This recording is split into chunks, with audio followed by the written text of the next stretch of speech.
How y'all doing? How y'all doing? Welcome to another live stream of the African Speaks. My name is Aj. Tonight we got four generations in the house of pure power, pure lions. It's a lot going down. It's a whole lot going down. So as we are to get started, let me bring in my man Mamelo. Get on the mic cause I know you eat jello. Hey, good brother, how you doing? I hear you with the balls, You brother. know what I'm saying? I hear How you you with the doing? balls. That's old I school. hear You you, remember man. Melo? What's good Yes, with sir. you? Yes, sir. Today we got a topic. I am. And when you say that I am, you know we enter into the realm of the creator. I am my community's keeper. Wow. Wow. Ooh, man. So we last week we dealt with am I my brother's Let's keeper, keep. and this week Woo! I am my Am my community keeper. community's keeper. We talked right. We, That's we was powerful. dealing. We was dealing with the Judas and the Black Messiah. Now we're talking about the living messiahs working to change the community. And so, and this is a small world. This is a small world. The sister that we have coming on, Sister Tahira Moore, dear to my heart. This is how small the planet is. She my cousin. What? What? And then we got Charles Barron. Woo! You was always telling me what yo, you gotta get in touch with this brother. Yo, you gotta speak with Yeah, this brother.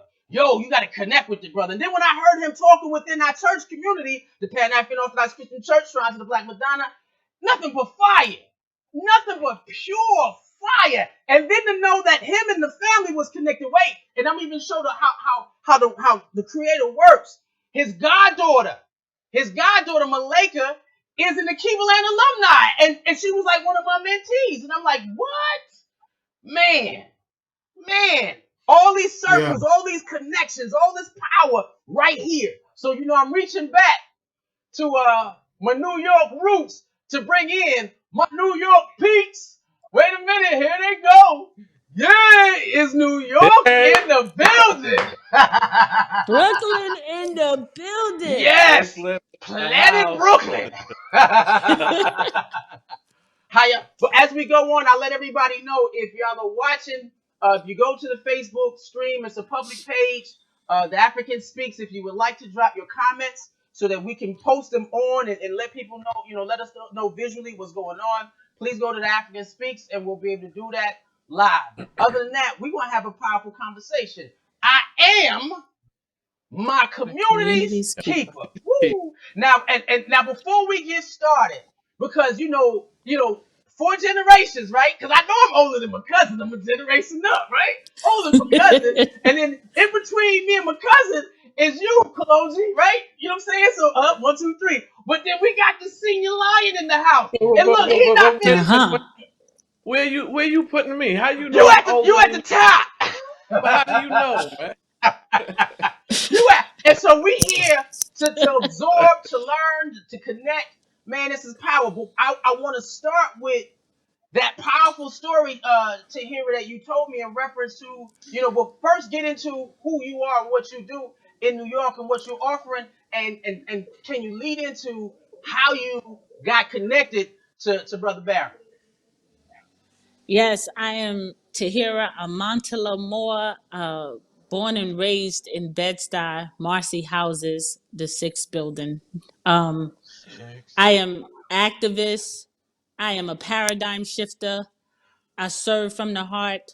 I'm about my people. And when I mean my people, I mean my black people. I'm about my people and I'm about my people's business. Mm. Um, I the Assembly Member Barron has a dear, dear place in my heart because when we were children in Marcy, one of my close friends who I love, a sister from another mother, her daughter and her mom was caught in crossfire at a party.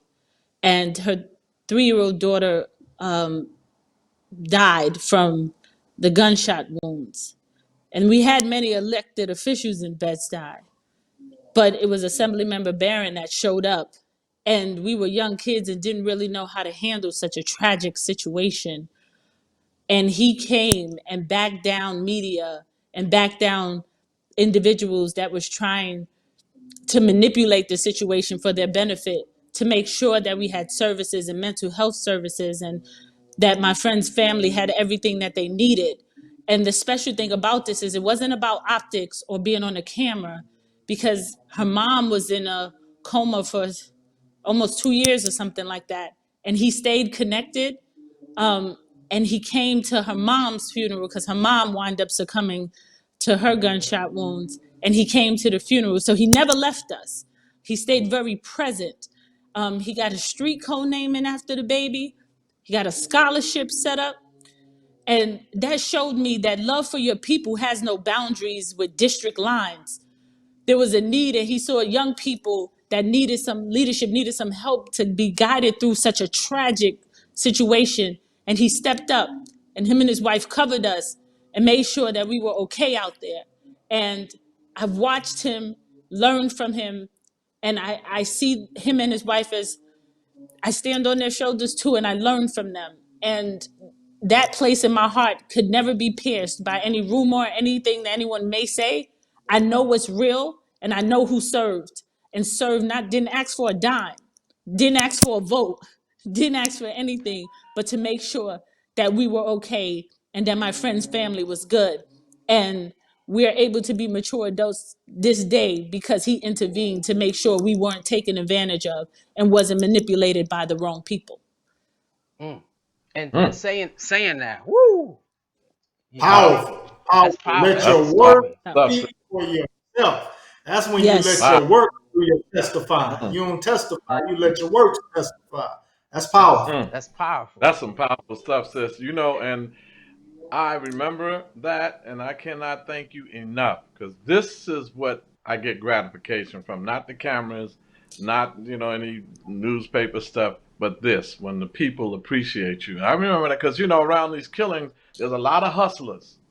A lot of Yes. hustlers, they make their money off of us dying. Get these lawyers, Crump. I don't even know where he came from, out of nowhere and on every scene. What? Some people live for us to die so they can make some money, because a lot of these Right. cases are settled out of court, so they'll make a lot of money.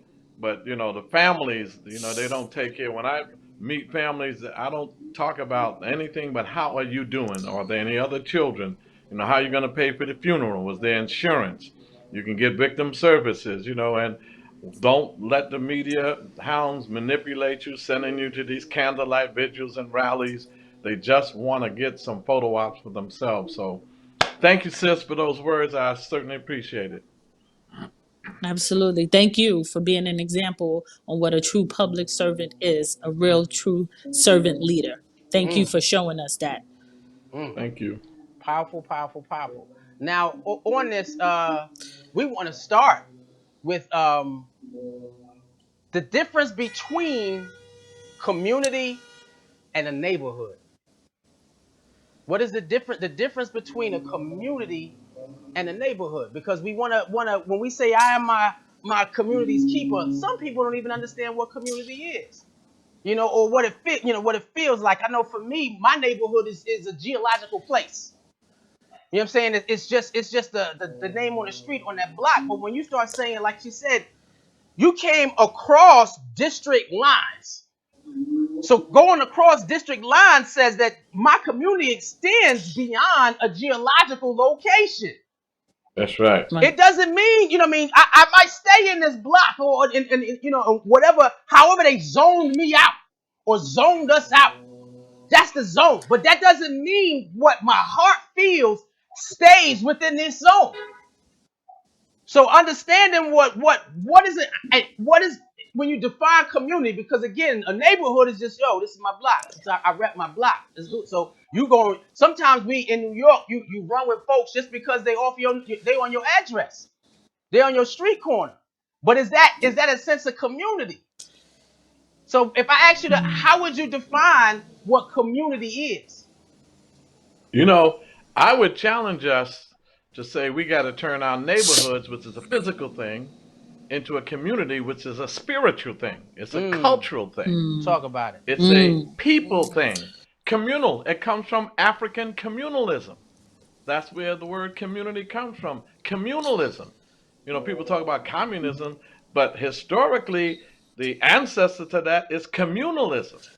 So when we say community, we're talking about a people, not a physical thing.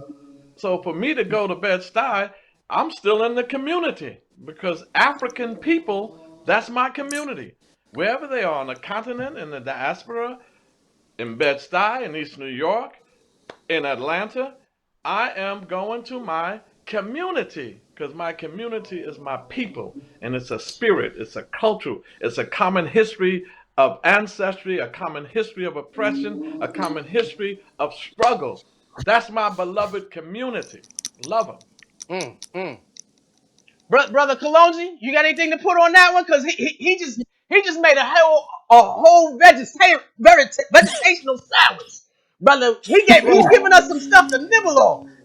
It's a Well, I told you spiritual. earlier that he was gonna bring it there. I told Jay before you got on, Dr. Charles. I said, well, Charles gonna bring it straight to the difference between community and neighborhood, and what it means to be a community, and how we get to community versus just being individuals living in the neighborhood. That's right. I think Brother Charles already said it. The problem is that you don't have any community if there's no communing. We have to commune together. That means that we have to begin to work together, mind, body, and spirit. We have to come together collectively to talk about our experience. And I think if we do some communing, we'll begin to understand that our experiences are not different. They're not individual in nature, but we are all experiencing the same thing in American society when you're a black man or you're a black woman. So if we can come together and work as a unit, we'll be able to overcome some of the deficiencies that we are experiencing in American society. And so it goes back to, again, taking ownership of your neighborhood. We have to understand if we live there, this belongs to me, and I'll be damned if I let somebody else come in and take control over the very place that I live in. That means I need to know who's on the other street. I need to know these children down here playing. I need to know this couple who just moved in. Even if it's something as simple and organic as bringing over to your neighbor a fruit basket or something like that. Something to say, hey, we're in the same community. I need to know you. You need to know me. And we need to see how we can establish some kind of unity so we can function as one. That's the original way of communing. And for some reason that's been ripped from us, and now we're living like individuals in the same That's right. neighborhood. And which is the power of oppression, where you can believe that you're a community and you all in one area, but you're not connected. You can believe you community when you can see people struggle next door, but you're not connected. It's when was the last time in history? And we talked about this. I know I got my area in history. Did you feel like we existed or the example of what a powerful black community was living? When was, and it's before history. And we talked, for me, it was the example of Tulsa, Oklahoma. When you're dealing with community, that experience of true black economics, where everything about the community is being uplifted. When Right. everybody in there is being able to come together and connect and rely on each other for the evolution of who we are and where we at. You I know, tell you, But no broader African community was established than Marcus Garvey. that's and Marcus Garvey yeah, had yeah, this is community true. all over. I'm gonna let my sister kick in here now because us brothers could be talking. Cause we go. Go So, ahead, sister. but you can take it from there. But I think Marcus Garvey was a great example of a broad community. Go ahead, sis. I wanted to say that the title, I am my community's keeper. The keep part we have to remember. It's ours. And the reason why, even though they try to break us out by redistricting lines, the assembly member didn't see that, is because it's the keep part. No matter how you try to draft this, if it's mine, it's kept. So you can't move me Go away ahead, from sis. it. Come on. You can't All shift right me now. from it. Come on. There's not a commission you can put together that can take my community out of my heart, that can take my community and shift my mindset to what is mine. It is in my DNA. It is who I am. I am them and they are me. I keep them, they keep me. And if I allow you to disconnect it, then it can't be kept. So the mindset is you can't draw me out of this. I'm born into this. It is divine, it is innate. So when I say I'm my community's keeper, I'm going to make sure I guard it. I'm going to make sure I push back on gentrification, or even when they call it ethnic cleansing. I'm going to make sure I stand 10 toes down, because this is ours. This is my people's. This belongs to us. We have ownership. It is kept and it will be. We're not moving away from it. You can't drag me out of it. I stand firm. This is my inheritance and you will not take it from me. And that's what community is. Woo! Right now. That's powerful. Woo! Yeah, That's in the that's it. blood. Woo! That's in the blood. It's in the vein. Go ahead, sister. I know your mama looking and she like, that's my baby. But the Queen sister said it. That's exactly what community is. You inherit community. Our big mamas and our pawpaws had that communal spirit. We have to take it back. And a lot of times, what happens is when we look and we can see that there's no community in our neighborhoods, then we have to create a renaissance, meaning we have to give birth to community. And you cannot give birth to community without being your brother's keeper. We talked about that last week. I say, am I my brother's keeper? If I'm my brother's keeper, then I have to commune with my brother. I have to commune with my sister. I have to lift them up when they are struggling, and I have to carry them as they have to carry me. That's how you establish community. It's a spiritual thing, not a necessary physical thing. And so the way we do that is, number one, understanding the dynamics of community. The dynamics of community is taking care of each other. And that means to meet each other's need, mind, body, and spirit. So I think you and I, Jay, we was talking about this earlier. How did community die in Black society? And one of the many things that killed community, or is killing community, is the spirit of individualism. Come on. And how do we trump that? How do we overcome the spirit of individualism living in a capitalist society? And I want Brother Charles Barron, I want the elder to deal with that, because capitalism, it literally feeds the engine of individualism. Well, That's right. That's right. You know, just think of the different names that systems are called. Feudalism, fighting each other for land. Landlord, the lords of the land. That came under feudalism, and we're still calling people landlords. wow. So when you think of feudalism and think of communism, the root word of that is community. But they have you in America thinking communism is a horrible thing, and so you can't be free, you can't do this. But the ancestor of the word communism is African communalism. Wow. And when you think of socialism, society, capitalism, money.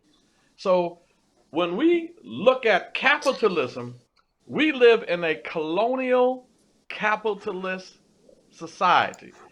And Kalonji is correct. It's not just a political and economic system, it's a value system. So when you say give according to your abilities and receive according to your needs, that's communalism. When you said survival of the fittest, look out for number one, to each his own. Your success is an individual thing, not a group thing. That's a capitalist value system. So what they did to us is they took us away from our African communalism thought and brought in capitalism. And now colonial capitalism has set up domestic colonies called Black communities. We live in domestic colonies. These are colonies. You'll know what a colony is. In Africa, when there was a foreign country that came and took over an African state, they took the land, They took the means of production, the mines, they control everything. Look at our communities. Not since Tulsa and Rosewood and Marcus Garvey, you can't name a single black community today where we own the means of production, where we own the land, whether we own the businesses, whether we own the police, control the police, we don't own the hospitals. Somebody outside of our community owns all of that. So when I All go to of my that. beloved East New York and we're doing great, we stop gentrification, but we don't own nothing. I walk through East New York, and my sister can verify this. You look at the street signs: Skank Avenue, slaveholder; Van Yeah. Sicklin Avenue, slaveholder; Washington Avenue, slaveholder; Fulton Street. Who is Fulton? You know, all of these white slaveholders, they named. So what we did, there was a park in East New York. I was in the city council. I went to the commissioner. We changing Skank Park. If you want my $1 million that I get in capital money, you Come know what on. that park is called now? Sankofa Park. Come So on. we're gonna have Sankofa Park. That's the name of it. That's the name of it Wow. officially. Wow. Officially, Skank Park became Sankofa Park. They're building a new library, and on the top floor is going to be our cultural reservoir, because in that area of Skank Avenue and under that library was an African burial ground. African Powerful. people built Mm, East New York. mm, African people. Who are they? Where are they? Where are right. the remains? They built East New York, and our brothers and sisters need to know that. So when they go around East New York, and I say, "Yo, brother, what's going on?" He said, "Yeah, I'm with the Skank Boys." The Skank Boys? You with the slaveholders? But what are you talking Mm, about? Another That's one say, right. "Brooklyn, Brooklyn, Brook Ellen is a Dutch name, and it turned to Mm. Brooklyn when the English took over." How about Harlem? The Harlem Boys, Dutch. mm. Harlem is Dutch. So we got to stop valuing these names and change them. Well, That's the least we could do That's is change right. the name. mm. Liberation language. That's it. Language of Yes. Liberation liberation. language. That's it. Liberation is just not it's everything. And language is depicted in all things. It's how you carry yourself. It's the language of how you dress, how you interact. Not even that, also That's how right. you love. Because she said that community it's in my heart. And if I'm going to liberate my people, I got to do it from the inside out first. I That's Yes. got to right. feel that connectedness to who and whose we are and fight Yes. from the inside out first. You have That's right. what does it take? Or what let's get personal, Sister Tahira. What was your life experience that drove you to saying that, you know what? I am my community's keeper. This is what I'm called to do. What was that moment in your life when you knew that I'm shifting now? Well, it happened when I was very young. We were in Marcy houses and we had two community centers. We had Vanguard and we had the Poor Robeson Community Center. And for Hmm. whatever Mm-hmm. reason, the city felt like they didn't want to fund it anymore. And though we were in there the whole time, even my pre-K program was in there. Um, they said now it was inhabitable because we had asbestos and we were breathing in fumes and things we should not have been. However, we were allowed to be in there 10+ years breathing it in, um, which blew my mind. But they took it away from us and didn't give us any alternative. Mm. And that was my first ping of injustice because I said, well, how do you just get to have us, one, live in some place that you're saying, I mean, occupy a space that you're saying it's inhabitable, and then Right? you don't even replace it with something else. Well, Um, and the leadership didn't even fight for us. And all we felt was, well, then how do we have a space to gather? Where are we going to learn or get tutoring services? Because this is what was supplied in this space. And we were kids and we didn't quite understand that, but that ping never left me. mm. And as much as I kept bringing it up to everyone, when are we going to get a space? When are we going to get tutoring services, job training programs? When are we going to have this in Marcy again? no one would answer. But it took me to that pain, which I hated that I had it, but now I appreciate it Well, because it motivated me to go to school. It motivated me to study this system and its oppressive ways, and that it's not for my people, but you got to study it to know how to take it down. And then it motivated me to become an adult to get the community center back, but get a community center that the people needed, because we had meetings with the people in the community, the residents, and said, what services would you like here? And no one came with a plan.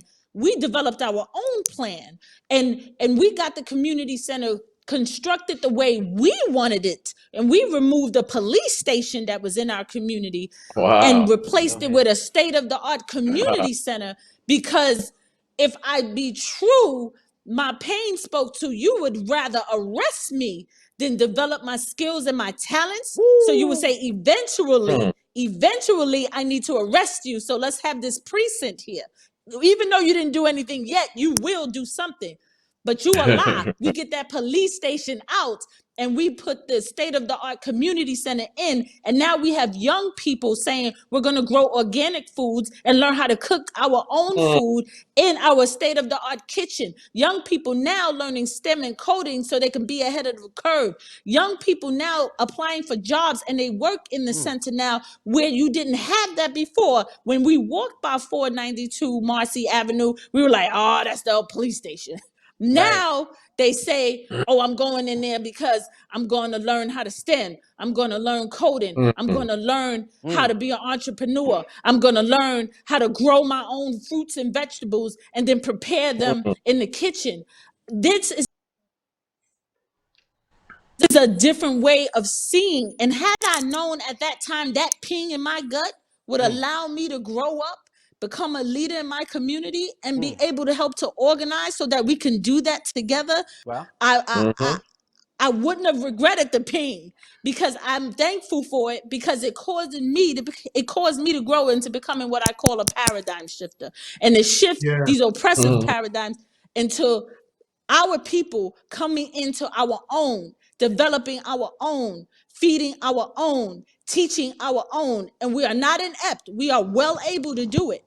If we really are our community's keeper, we have to, one, know that, and know that we are well able to conquer it, to own it, to control it, and to feed and to take care of our own. I truly believe that. Man, and All right. and those were birth pains. You know what I'm That's saying? all. Look, I'm gonna change my Pain. background and put a female line next to the male line, because she's straight up lying this right now. But that's what we need right now. That's exactly what. And Brother Charles, I know you've been doing this for a minute. Can you recall? And in my community, they look at me and they, because I do so much in the back end, and they say, how are you doing what you're doing? I said, well, I feel this pull. I said, I just don't do, when you point me to do something, I just don't do it. I gotta feel an inner pull from the Creator, something beyond me, my ancestors saying, brother, this needs to get done. You need to get this done. So if I feel that pull, I know as I make that step forward, I'm going to be sent the resources I need to complete what the vision was given to me. And so, brother, I know you've been on the prowl for our community for a minute. What do you remember that moment when you had that pull that said, wait a minute, I'm gonna vanguard this thing? Well, interesting you should mention that. I grew up on the Lower East Side of Manhattan. Y'all call them housing developments. I was in the projects. Projects. Y'all got cute, but housing development. PJs, the PJs. Matter of fact, I didn't even realize I was oppressed. I was having such a good time. Right? Well, tell me, hey Charles, there's something better out there. I said, oh really? We were getting down. Not that we were happy slaves. Now I don't want you to think that, but when we were struggling, and my daddy would make them big fluffy biscuits, and they would put some honey on it, or some syrup and biscuits. My mama would make that dry spaghetti and put little bacon chips in it, or when I wore a pair of sneakers, when I was growing up, you either had, I'm 70 years old, that you would No. either have uh, Converse All Stars for $7, or you would have US Keds for about Mm-hmm. 5, or you had Skippies brand X. If you wore the brand X, nobody's picking you to play. So you better have some Converse. Now, if my Right. mama invested in Converse, it's not like today. Soon as the ripples wear out, they get a new pair for 300-400. My mama put cardboard in my sneaker. I had to wear my sneakers Look till at I got them. holes in them. I got holes in them. And she said, "We're not finished with this. Put the cardboard inside." The Mm. only time I got a new pair is when they start talking. Talking. That's yep. And then when I wore, y'all call them jeans, we call them dungarees. Right. When my dungarees Mm. got a hole in the knee area, we were embarrassed. My Mm. mama patched it up, and she patched it on the inside and outside. Now hole in the knee is the style. So Right. I had to True. get up and turn the channel. I can't sit down and watch TV with something. Right. With And moving then your finger. yes, right. Sometimes you don't have a antenna, so you get the The hanger, hanger. the hanger, Untwist it. and you put them. There you go. Told you you got 4 generations up in here. So I was dealing with all of that, and I read Malcolm X's autobiography at 16, The Last Days of the Congo at 17 with Patrice Lumumba. Mm. I said, "Oh no, Mm. something's wrong here." And some of the Panthers used to come down to the Lower East Side, and I would argue with them. And so they finally said, "Why don't you come up to Harlem, brother, and see what we're doing?" So that's when I signed up with the Black Panther Party, and I used to take my little papers and bring them down to the Lower East Side and sell my papers. And that's when I got fired up.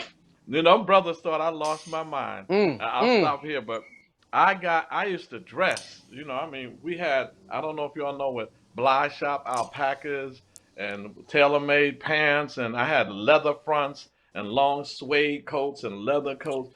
The brothers saw me a week later. They said, "Yo, Joey, we going to a party. We're going to get high. Come on." I said, "No, that's all right. Y'all go ahead." And I'll hang. Come on. I used to smoke a little bit. So I used to say, "All right, I'll go." And then I would be in there. So, "What are you doing in here?" Mm. A week later, Mm. they saw me, a black dashiki, free Huey button. I had a big afro. I had some black corduroy pants and combat boots. They said, "Brother, have you lost your mind? Mm. Where are you Mm. going?" You. I, I gave up all my clothing. They said, "Man, give it to me." And that's when I got involved in the Panthers. After the Panthers, Reverend Herbert Daughtry and the Black United Front, Mm. and he introduced me. He unwrapped the European contamination of Christianity, and like the Woo. shrine, presented it in its African essence and the African uh, Messiah, Black Revolutionary Messiah, Jesus Christ.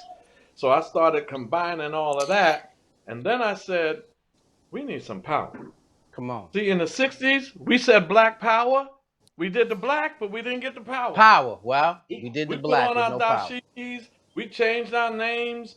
Kwanzaa, Black History, African History, month, all of that, and talked our talk. We didn't get the power. Mm. That's what got me into this electoral arena. I said, I'm going to win this seat in East New York, get me some power. Mm. Now, when you have power, the city council determines what's going to be built on city-owned land. Sister, you Well. got to win.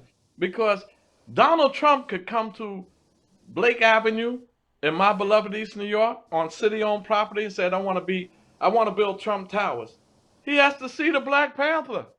Mm. Well. He has to Woo. see me. Yes. Well. And he Well. cannot. The mayor, the governor, neither one of them can get him that land. Mm. Right. He has to see the city council member. That's how we stop gentrification. We stopped Walmart from coming into East New York. When I came into East New York, it was 67% black. Now it's 73% black. Woo. Moving back to East New York. So when I saw that, I said, man, we gotta get some power. And we got the power and we stopped them. So once you get power, racism becomes irrelevant. Power is the great equalizer. If I have Mm. power over my destiny, if I have power over the land, if I have power over jobs and Come on. education, I don't care whether you hate me or not. Or I don't not. care whether you're a white racist cracker. It doesn't matter because you have no power over me and you can't stop me. So we got to fight for power, not for inclusion Well, into the Mm. capitalist society. woo! Woo! That was look. I got my pen and piece of paper. I'm writing all that. That's the gem I got. We ain't fighting for inclusion. Inclusion Right? is not what we need. And No. he said, the great equalizer to racism is This power. power. Power. Kalonji, what you got on that one, brother? Oh, well, I told you he was going to give it to you, I, man. I I already yeah. told you that. I told you that he was going to give it to you.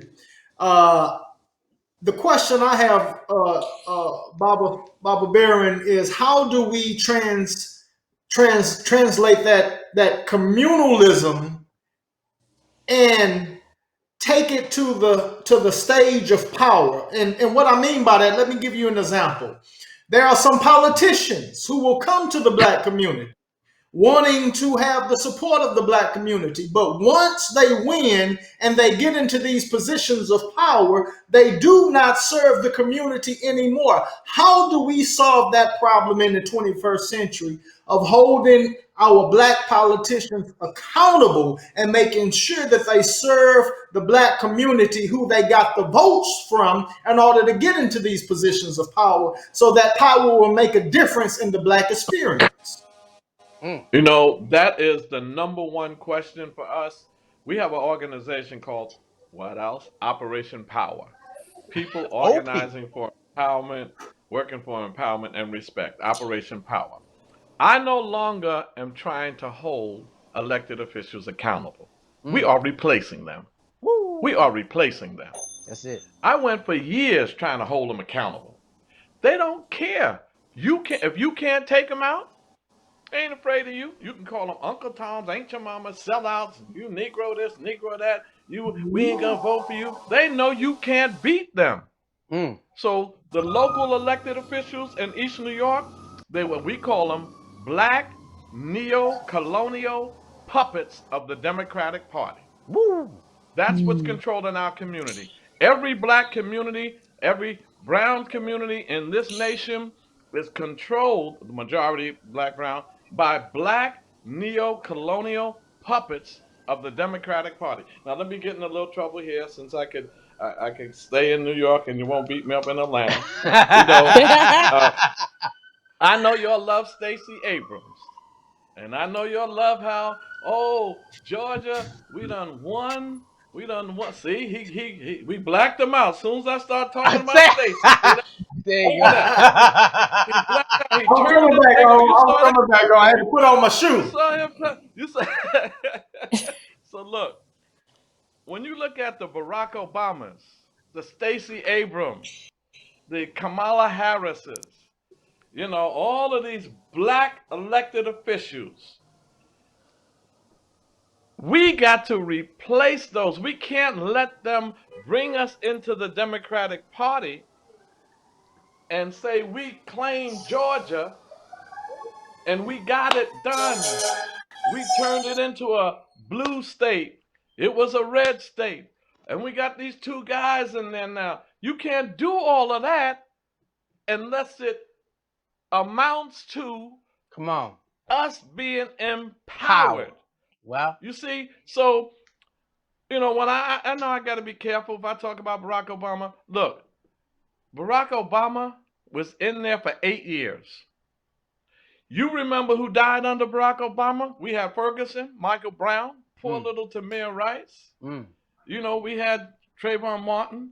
Barack Obama talks about during the George Floyd demonstration, we need justice and y'all need to demonstrate, to do it peaceful, y'all. You were in there for 8 years, my brother. right. And all of that police killing, and you even had Eric Holder, a black attorney general. Not one police officer was indicted in 8 years under Barack Obama.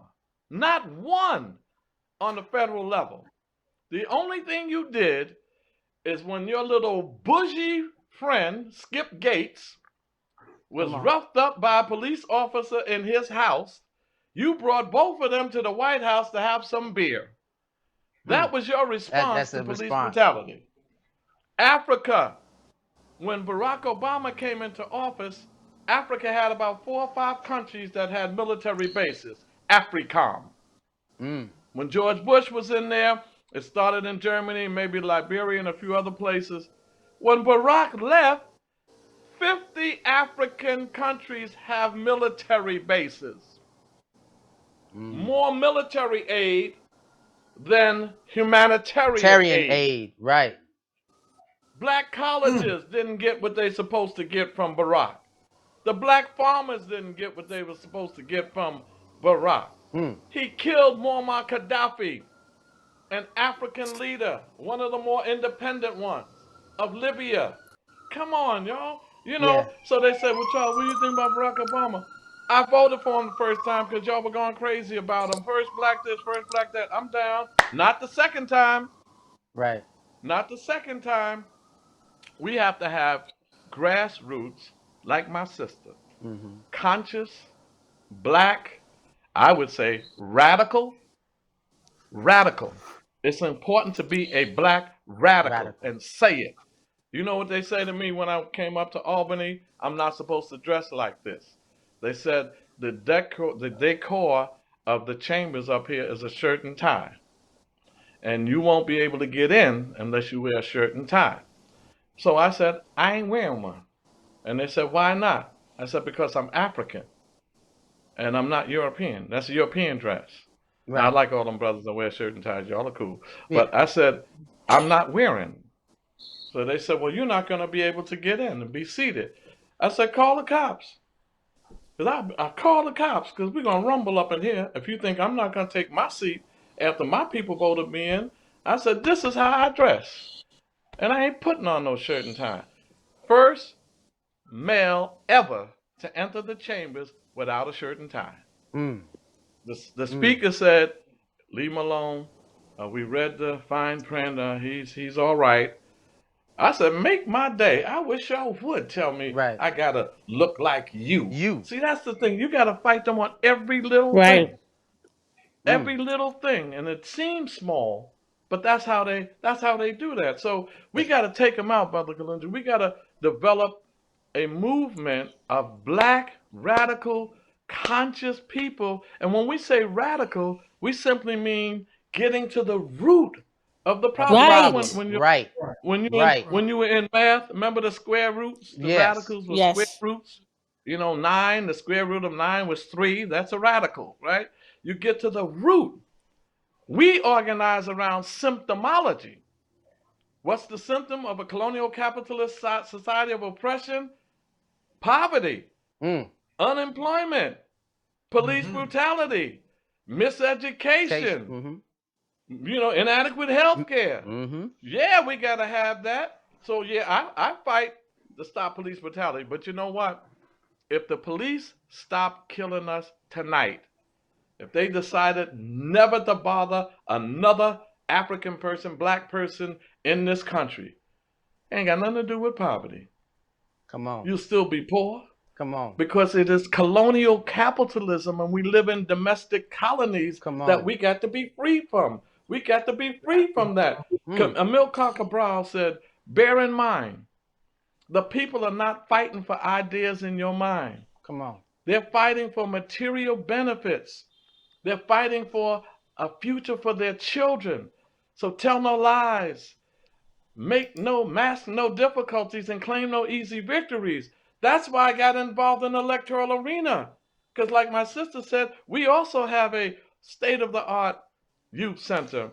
We also have 12,000 units of housing, not one market apartment, all for the benefit of our community and to the income level of our community. We renovated 5 parks for $40 million, $50 million worth of scholarships. We have a new library coming in, 3 new schools. So when I go to the masses now, and I say, we got to make revolution in America, they say, what's that? We need to change the capitalist system. You need to be more communalistic and socialistic. They hear me because I got them a job. 2,000 jobs. Well, You know, if you get somebody 2,000 jobs and say, "Can I talk to you about revolution now?" You go to them to talk about woo! revolution and you ain't got them nothing. They're gonna say, "We don't want to hear that empty rhetoric." I like a council member Carnegie, a puppet of colonialism, because he got me a job. What did you get me, Charles? Mm. See, they don't want to hear no empty. That's what was so powerful about the Black Panther Party. The Black Panther Party fed children breakfast, had 40 health programs, free health clinics across the country. So when the masses, and they start messing with the Panthers, the masses said, "Wait, they feeding us. You ain't. They getting me some clothing, survival packages." That's why revolutionaries need to get into the electoral arena on the grassroots level. Mm. City councils and state assemblies, the presidential piece, you Yeah. know, you may have some influence, may not. And don't be fooled by the first black anything. Anything. Well, say that. Say that. Don't be fooled by the first black anything. Look at our New York system. The head of the assembly in New York, black. The head of the Senate in New York, black. Mm. The majority leader of the assembly, black. The attorney general of the state, black. The public advocate, black. The borough president of Brooklyn, black. The borough president of Queens, black. Mm. The head of the largest Democratic Party in the country, Kings County in Brooklyn, black. Mm. The head of the Democratic Party in Manhattan, black. Queens, black. Bronx, black. Ahead of the most powerful unions in New York, 1199 32 BJ Wright says, DC 37, black. Well, how on God's earth do you have all of those black faces in high places and more poverty, more unemployment, Come more on. police brutality, Come on. inadequate health care, inadequate education, no control over the means of production, the land, the businesses, nothing? With all of that black faces and high places doesn't mean black power. Woo. That's right. Woo. Black faces in high places does not mean black power. And So so, it and then goes. go ahead, brother. No, I No, was saying it and which goes. means, like she said, it's something internal. It's not what you look like in the position, it's how you feel and what you do and that purpose and that cause. Uh, It's that great grassroots level. I you took know, a note when he was saying empty rhetoric versus the production of real power. That's a Right. conversation. Because you have tons of individuals with rhetoric who can get up there and talk, talk, talk. But the question is if you can produce. And how he right? You said, can whack. and you can tell with Brother Barron, he said, I can show you better than I can tell you. And that's always my motto. There Even you in the go. There shrine, you and go. even in the shrines of the Black Madonna, I can tell you a whole bunch of stuff. But I tell him, I said, you know what? I'm gonna show you better than I can tell you. Because after I produce it, after I show you, after I give you that visual of what can be, not just in here, but I manifest something real, Right. then you can believe it. Then you can believe it. Right. And But that's I how Right. you're want y'all to looking go. at leadership. I can show you Yeah. better than I can tell. And a lot of times, people on the grassroots are doing things in our communities without a title. Without a Without a title. title. Because in terms of with Tahira, Sister Moore, because you're just now running for office, right? Yes. So everything that you've Yes. done up until First this time. point was out of what was coming on the inside of you. 100%. And so what 100%. was that scenario you said, now I've got a life of a resume.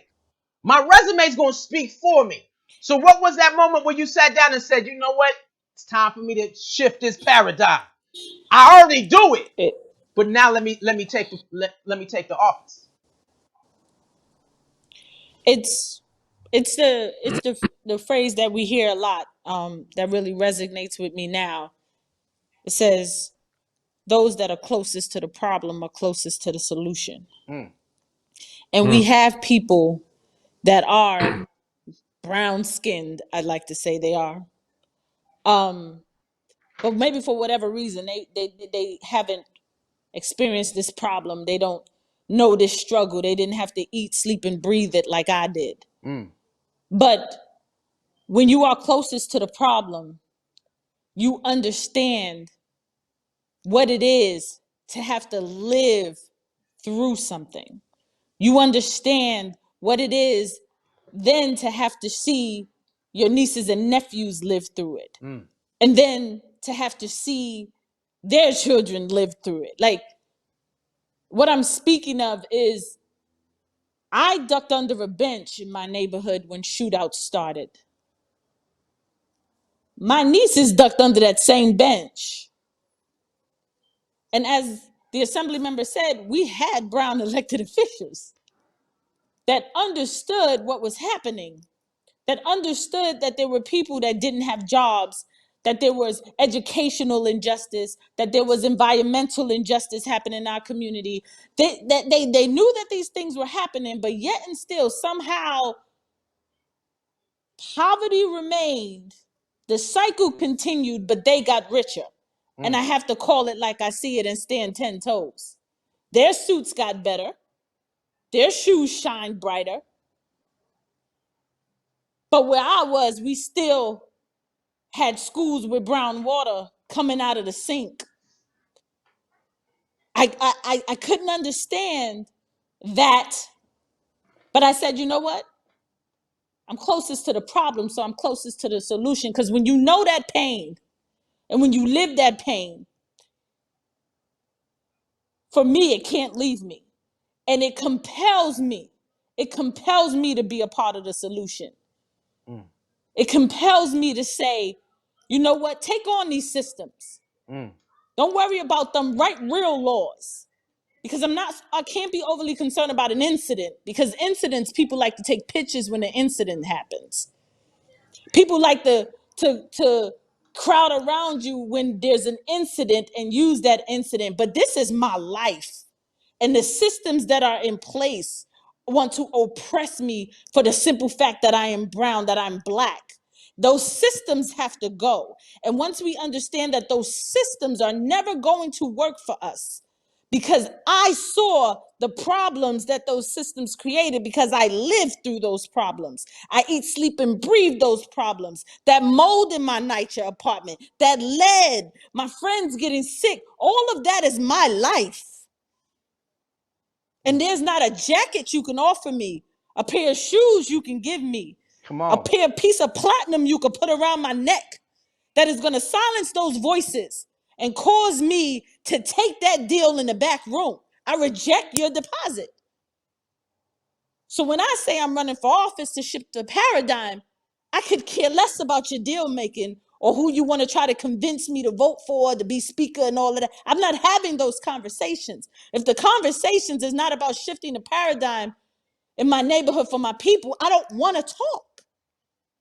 So when I'm running as a paradigm shifter, because I know that pain and I know that suffering, and it compels me not to allow my integrity to be compromised, because until that paradigm shifts, we have work to do. And I am not afraid to bump up against whoever is bumping up against keeping my people in a place where they need to be beneath.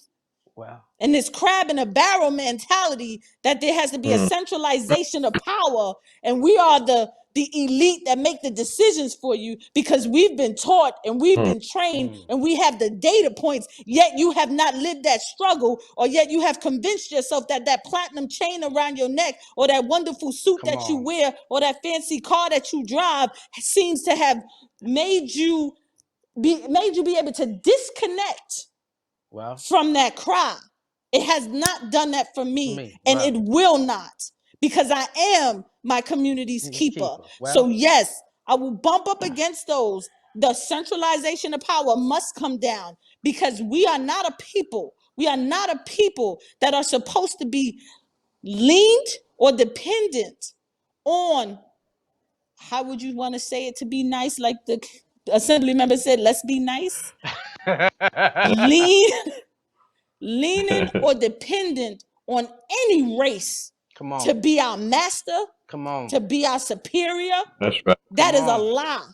Come on. And I will bump up against that every time. We are well able as a people to do what we need to do to lead our destiny and our purpose. And when we have those that are not in alignment, then I agree with the assembly member. They need to move. Go. We don't need to reelect them.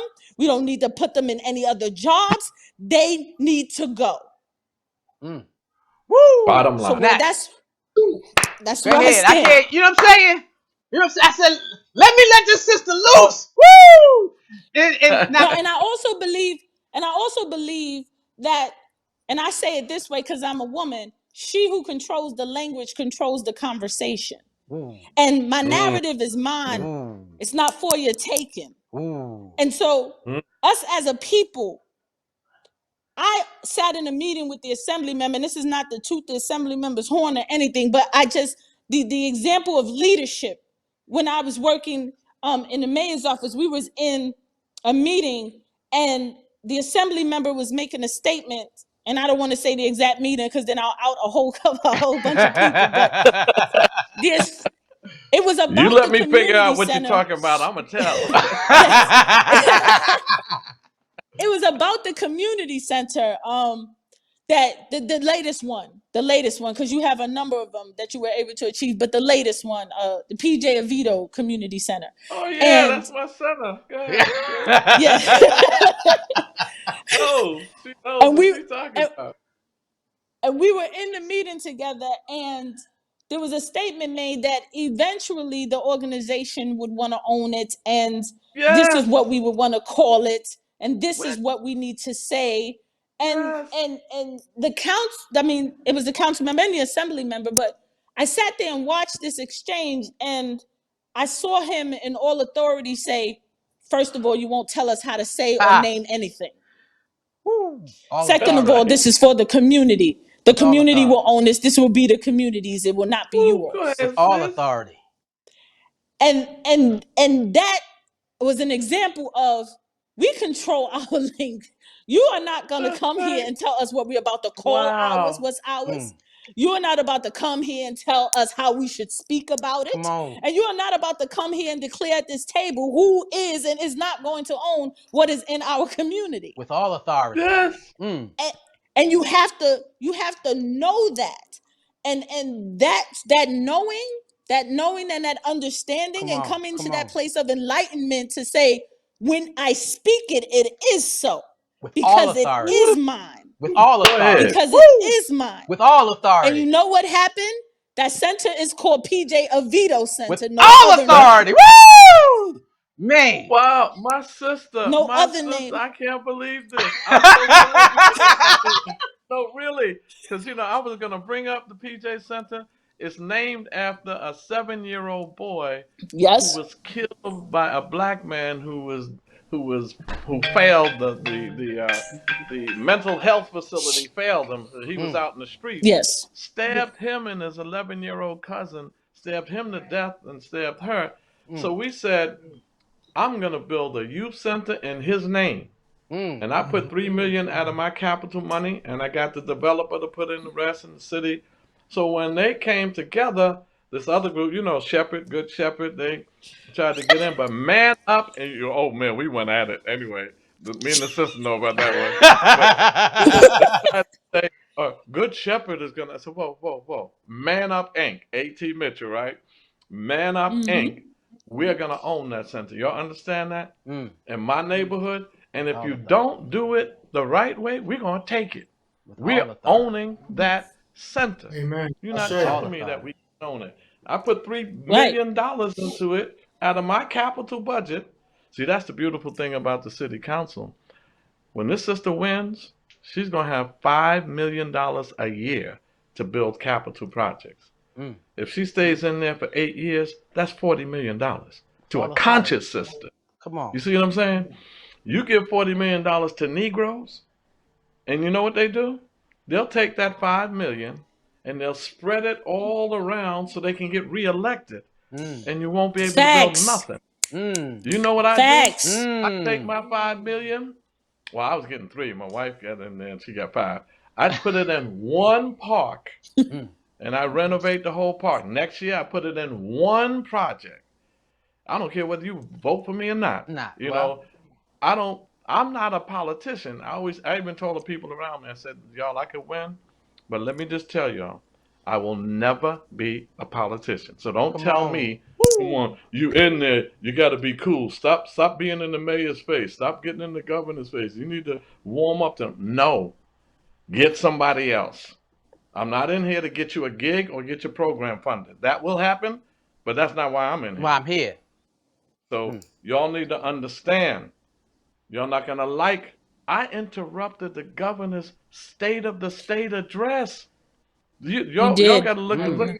if you I look remember up it. on the remember that, and if you look up Yes. on the internet, just look up Charles Barron interrupts governor, and I'll be honest with you, I would say, oh man, how am I gonna pull this off? It was like 2,000 people in there, and it was his handpicked people. And this is where he presents his whole budget and presents what he's going to do. And then, first they let the Senate in, they let the Assembly in, they let all the elected officials in, they have the little marching band. And so I'm sitting there saying, you know what? I'm going to bust this bad boy up. And nobody knew what I was going to do but me. So I'm sitting there. I said, now how am I going to do this? I had to look. I said, okay, there's a state trooper over here. By the time he gets to me, I've done said everything I need to say. There's another state trooper on the stage. He's protecting the governor. I ain't going up on the stage. I said, but I don't have a bullhorn, so they may not hear me. So the governor started talking, and he started showing video. I jumped up. I said, Governor, Governor, you're a hypocrite. And look, and me and my crazy self. So I'm walking toward them. They're moving in. You're a hypocrite. Ah, I'm yelling. Then I said to myself, all they're going to see is the little back of that bald spot of your head. Turn around. So I turned around. I said, y'all know what I'm talking about. And I'm going off. And he said, all right, Assemblyman. All right, Assemblyman. Take your seat. Everybody sees you. You'll get a chance to talk when I'm finished. I said, no, I ain't taking nothing. And I'm going off enough. And then when I saw the camera shifting, I said, okay, I got it now. They're going to meet me out. Look, then I said, I can't go back to my seat because I can't do all this and then sit down And and just listen sit to the down, rest of right? it. So I said, you know what? I'm out of here. This is nonsense. I'm out of here. You cut the homeless money, you cut this, you cut that, and you're gonna show some videos and like everything is all right. I'm out. So I'm Mm. walking out. All the cameras came. Then I broke it down. Mm. Every media in the state, every newspaper said fireworks at the governor's. The governor's state of the state is like the state of the union for the Union, president. yeah. That's right. And see, That's the right. other method to my madness, when they see you diss the governor and get away with it, then all of these little commissioners and all of that stuff, they fear you. Mm. Well, They it's don't like mess Jesus with you. They So, over or, the tables or they in the deeply temple, respect you. flipping over the Mm. yeah, tables in the temple They and running deeply the money respect you. that's over there. right. You have to be able Yeah. to do that. But so Tahara said something earlier in our conversation. She said that she understood that she inherited the community, that Mm. it was Mm. passed down to her. And that made me think about Marcus Garvey was asked, he was put into a position where they was trying to make him give up Africa for Jamaica. And he said, I will never Mm. trade a continent for an island. Mm. Understanding what belongs you is extremely important to your Yes. movement in the revolution. You have to understand Mhm. your power. You have to understand what was innately given to you as a black man, as a black woman, Woman. so Well, you don't let That's somebody come and pimp you out of the value that's that you have on that's your woo. own without them. You don't need them. I don't Mm. need you to tell me what to do with all that was given to me from my ancestors and my God. And so, just listening to you talk, Brother Charles, is powerful, man, because Holy Ghost was giving me so many things to think about at I this can be particular fed. time. But you know what? One of the things I've seen the black community do, and it's due to our miseducation, is not understanding how valuable we are to American society. Wow. I'm reminded of the story of Jacob and Esau. Y'all remember the story of you know, you was raised in the church. You got to know about Jacob and Esau, the sons of Abraham. Mm-hmm. But Esau was so ignorant of his value that he sold his birthright for a bowl of soup, and he could never get it back. And that's one of the things that we have to stop doing as a people, is selling our birthright for the little nuggets that American society tries to hand to us, so we can sell out our own community, sell out our own culture, and make them think, allow them to make us believe that they're actually giving us power. And that's what one of many things that we do that continuously holds us back, is we're not understanding we have the power to do for ourselves if we come together collectively. That's right. I agree. That's right. That's it. That's a powerful 100%. statement. See, and once we realize that power within, you know, when you speak of in the shrine the best self theology, you know, that's all within. You know, it's all within us. We have power that's unimaginable.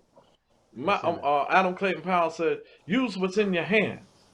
You got the power in your hands. Use it." Winnie Mandela said, "We don't have no AK-47s, but we got the power in our hands." How is a couple of million people going to keep 26 million African people in South Africa down? They don't have enough bullets to kill all of us. Come on. You know, we got 30, 40 million strong in America. If a tenth of us went somewhere and said, "On three, make sure you sneeze," we'll blow every wall down. Well, we got that much power, economic power. And you know, with us, if we get three of us together, they get scared. Imagine getting, you know, 100. The best we could do is at the Million Man March, 1 million and change out of 40 million. The best we can do in some of our demonstrations in New York is what? 10,000, 50,000, or 20,000, and 1,000 here and there. Imagine if in New York City, do you know, we're in the city that has 2 million black people. 2 million. The city council has 51 council members. The budget of New York City is $92 billion. The state budget is $208 billion. In one state, we have $300 billion. And in that city that my sister and I are in, the majority is black, Latino, and Asian. 65% of New York City, the most powerful city in the world, the number one city in the world, is black, Latino, and Asian. I ran for mayor for a hot minute. So the reporter said, you know, how are you going to get the white vote? You'd be talking black power, you'd be talking all that stuff. I said, you mean the minority vote? They said, no, the white vote. I said, yeah, that's the minority vote. Minority vote, right. I don't need them. Right. Even and it's funny for them to even think, even with their numbers, their privilege makes them think that they're the majority. They still look. You know what they say? We are. Look at this expression. We are in a majority minority community. What? Well, what? Right. You know, like when they call us the minorities. So when we become the majority in the community, they say we are majority minority. No. You're the minority, and we're the majority. Ain't no majority minority. We are the majority, and we need to take that power. That's right, and that means we got to be in our right minds. I have to get ready to exit, but you know, I'll leave everybody with this: nothing is more scarier to the system of white supremacy than a black woman and a black man in his right mind. Because once we get our minds back, we'll be able to call it like we see it. And that's what you were just talking about, Brother Charles. We can't even call it like we see it because we don't know what we're looking at. We in the matrix. Get out of this matrix.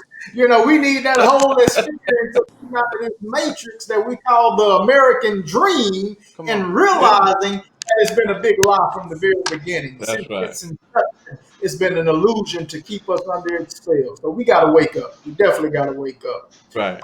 Jay, I'm gonna let you go, brother. You've been fiery, and you're gonna Well, you, continue to be fiery. I thank you, and I can't keep them on any longer because I know they got lives too. You know what I'm saying? Me and you go for 2 hours, 3 hours, and I know, you know what I'm saying, I'm not gonna hold my good brother and the princess here. We're not gonna do that to him. So before Oh you go, if you can no. give us a few minutes and let them give their salutations and their last words, and we can probably call it a night. Because if they sit down with me, I'll keep them for another hour or two. Go uh, ahead, my sister. Tahira, any closing words? Can you hear us? As she She made, works it out, uh, Well, let me just Brother say, I Charles. want to thank you all so much for this conversation, and we need to have more like this. But one of the things that keeps me going is I know that God is still on the throne, and I know that we serve a black revolutionary Messiah, Mm, Jesus Christ, a mm, revolutionary. And I know that no matter what, life may be hard if you take it by the yard, but it's a cinch if you take it inch by inch. mm, And the come journey on. of 1,000 miles, you can walk 1,000 miles. Take it one step at a time. And the African Woo-hoo. proverb says the only way to eat a big elephant, and I say eat a big capitalist elephant, is one bite at a time. We mm. will win. We will win. There's no force on earth that could stop us from winning. We're going to win. We're winning now. They have to create the illusion in our mind that they're invincible. Baby Ajiman, he wrote in his book that what the state has to, in his book on black Christian nationalism, the state has to convince you that they're invincible. As a Mm. matter of fact, that's why when we say black supremacy, white supremacy, that doesn't exist. That's a figment of their imagination. Hold They're call. white Well, racists. White racists. Like they asked me, is the KKK white supremacist? I said, no, they're white racist trash. come on. Ain't nobody supreme over us. Supreme They're over white anybody. race. Okay, so look like something happened to him. Kalonji, as he I'm as he here. works out what he works out, you got any Sister Tahira, are you back in? Kalonji, you got any last words? Well, brother, that lets you know we full. We done broke the internet Woo! with this Woo! content, man. We broke the internet. This is true. This yo, look, that look. That's what we do. The That's African just what has spoken. has spoken. The African in woo, powerful, powerful, powerful. Wait, I think the sister's back. Let's see if she got a last word. You know what I'm saying? Tahira, you wait.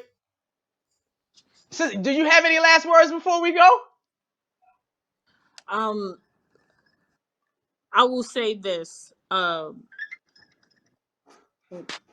Us being a tribal people and being our community's keeper, the connection with like-mindedness is very important Mm-hmm.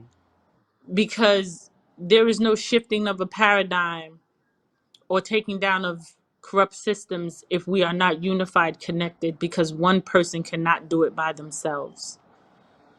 And so, in me understanding that and connecting with like minded people and understanding that I'm not alone in this is vitally important because so many of us have a cause and a righteous cause and want to go out there and take on the world. But understanding that when we have leaders like Assemblymember Barron and others that have walked this walk, you need their wisdom. There are many others, you need their gifts and talents.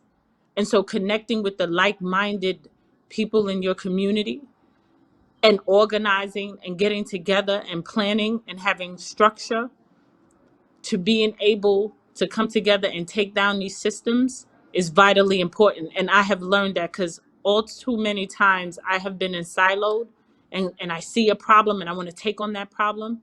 And had I only not reached out um, to those of like-mindedness, there was much more I could have accomplished um, had I not tried to do it all by myself. But understanding that when you are your community's keeper, uh, the community being involved and being united and together there is no breaking of that chain. Even Come the on. Bible says a threefold cord is not easily broken. So when you unite with like-minded people, you can shift the paradigm. So that's a lesson I've learned. It has been more powerful when I've been connected to my people of like-mindedness. And we have been able to shift more than I have done ever would have even imagined by myself. Well, I'll say this. People don't understand how much I'm connected to you. There were some things that you said tonight that took me back to Marcy and Auntie Grandma's apartment. You know, where she would say she would hear gunshots and she'd duck under the table, and I'd stand up and I didn't know to duck, and she was pulling me and said, "Why are you still standing? Why are you still standing?" And I can say today I understand. You are the better part of everything that she taught and all the fight that she gave, because we are always going to continue to stand. You know, we're fighting for what's better, and I appreciate you coming on, and I appreciate you fighting. And if there's anything I can do from here, you know, if I got to move back, I'll move back for you. But if there's anything I can do from here, you And I just want let to me. thank you for being, my big cousin, and introducing me to consciousness and teaching me the power of word and rhyme, Mm, and how you loved my grandmother, and teaching me from that love to honor my ancestors, to honor my elders. You stood on benches and argued for Black people. I remember those arguments, and I used to watch in admiration. yeah. And so to become an adult and to be able to break bread, share wisdom, exchange thought, is powerful, because it feeds me, because it our connection is our bloodline. That's it. And the apple doesn't fall far from the tree, and you are in my life, and we lived in the same house, and we ate at the same Same table. table. Well, you and know and look at us now. to see And us here I together, know, right? yes, I know it's because of that divine connection, our Mm-hmm. DNA, our like-mindedness. Mm-hmm. But I never got to thank you for being my big cousin and caring to pour into me, and caring to teach me about being conscious and the power of words and rhyme, because you taught me my first rap. Um, just just everything that you did for me. I don't At the time it seemed small. At the time it At that time, seemed yeah, minute, because it was like, I'm just teaching you a rap, but what you were teaching me was the power of my the words. words. You were teaching me how to communicate the rhythm. You were teaching me to speak and not be afraid of it, Mm, and to stand 10 toes. that's it. And that, you know, pleasant is pretty, pretty is pleasantly divine. And if there's any beauty in the world, that beauty's mine. I hear you, sister. I hear you. I That was appreciate the you. that was the That's first it. rap we wrote together. Yep. I was about, what, 9?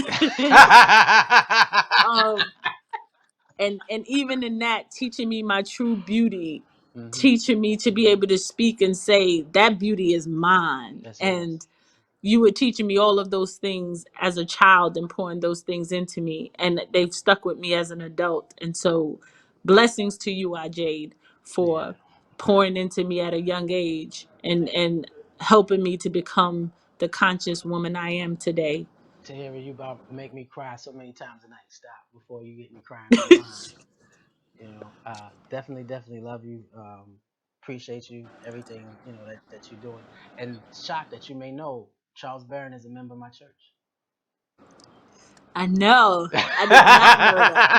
Charles Barron is a member of my church. I was shocked. I was like, wait a minute, is the universe setting this up for me to have this conversation? And that's how beautiful it is. You know what I'm saying? And many more. Yeah, yeah. So I said, yeah. I said, I definitely got to stand up for my cuz, because I know there's an African in her that needs to speak. And anytime you Yes. need to, even if you need to just come online, and I let everybody out, she can call, you can count on me. Whoever's helping you, whatever what you helping, I can design the whole layout so it looks the way you want it to look. So when you have something that you got to say, I'll build it for you. Okay? I'll build it for you. Yes, And sir. I'm just a phone Yes, call sir. away, because you definitely, without a shadow of a doubt, are a paradigm shifter And since you walked into yourself, I've seen you speak with the authority that's in you. And so with that, I wish you all the blessings of this journey. And whatever I can do to help, I'm in it. 10 toes down. Love you, cousin. Love you too. One love. One love. Wow. When we switch, let me switch over to my set. Where we at? There we go. Woo! Woo! I am my community's keeper. Woo! I am my community's keeper. And it's not something that somebody has to grant me or give me. It's something that I inherit. It's something that was birthed in me when I could connect to the trials and tribulations of my people, and I know that we deserve better. There is an authority that begins to speak through me that does not get quiet for nothing. I speak, and I'm gonna shift this. I'm gonna change this, and I'm gonna leave you this one thing. And I always get mad when people say this: speaking truth to power. What? That is the most false thing that I've ever heard. And I wish black folks stopped saying speaking truth to power, because the only power that a black man or an African should recognize is the power of God, the authority of God, the authority of the Creator that is speaking through you. The only time you speak truth to power is in prayer and in conversation, because that's the only power I'm going to acknowledge. Because there's nothing that we see with our eye has power over who we are unless we give it that power. Unless we give it. So am I my community's keeper? Absolutely. And the authority comes from the Creator himself. And that is the only power I recognize. And I take that power, and they're taking office with that power to bring about a better life for black people and brown people, anybody of any melanated skin tone. That's right, around this world. We didn't get a chance, and we're going to have to talk about that, where your community extends beyond cities, states, and goes into countries and develops into a Pan-African experience. What? It creates a program. What? Pan-African Orthodox Christian Church, Shrines of the Black Madonna. It creates a program of uplifting communities. Woo! From the inside out. Tonight, we heard the African speak. One love.